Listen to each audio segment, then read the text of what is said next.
Większość ludzi widzi tylko karoserię, ale prawdziwa magia zaczyna się w środku napędu. A jest to dość skomplikowany temat, dlatego zaczynajmy. Tak wygląda cały zestaw i do tego zestawu będę potrzebował oleju silikonowego. Zaczynam od włożenia o-ringów do obudowy.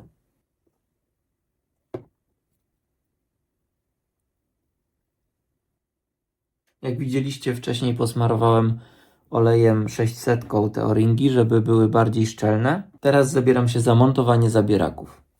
Na początku dajemy na niego podkładkę, a następnie wkładamy w obudowę. Potem idzie duża podkładka pod satelitę.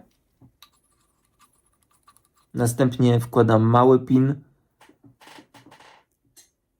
tutaj w tą dziurkę.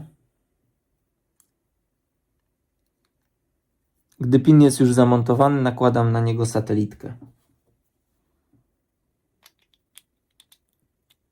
I tak właśnie wygląda gotowa pierwsza część naszego dyferencjału. I teraz robię drugą część dyferencjału. Tutaj też posmarowałem tego o-ringa olejem 600, żeby był bardziej szczelny. Następnie biorę zabierak, nakładam na niego małą podkładkę. Potem zabierak idzie do obudowy. Na ten zabierak nakładam dużą podkładkę pod satelitę. Potem biorę pin, wkładam go tutaj w tą dziurkę, a następnie nakładam satelitkę. Tak wygląda gotowa druga część dyferencjału.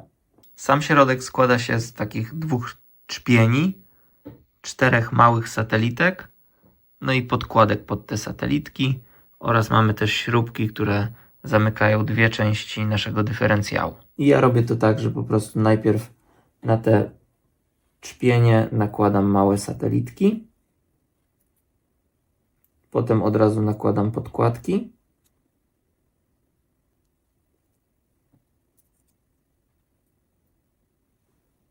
I tak złożone małe satelitki z czpieniem wkładam do środka dyferencjału.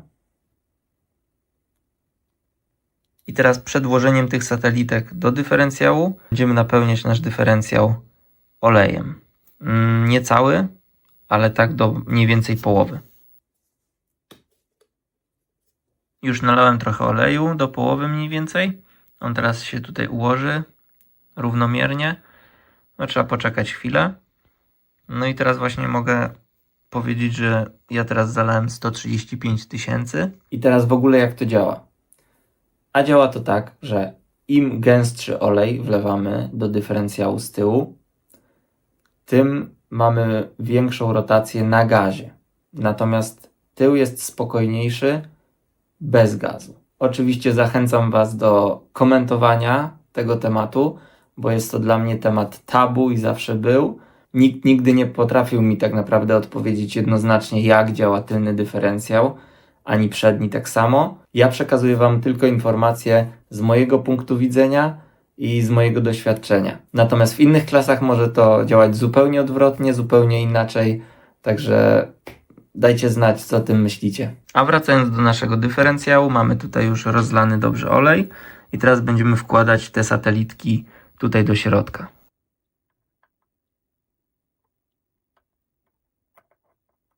Teraz będziemy odpompowywać powietrze, tak jak w przypadku amortyzatorków.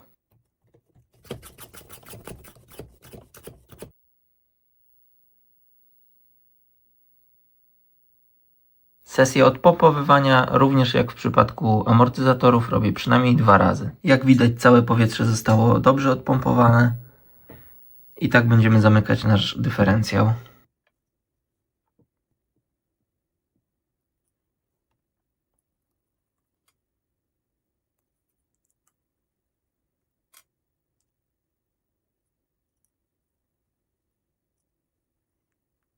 I nasz dyferencjał jest już w pełni złożony. Podziel się ze mną proszę w komentarzu z Twoją teorią na temat dyferencjału, jak on działa, z jakimi olejami.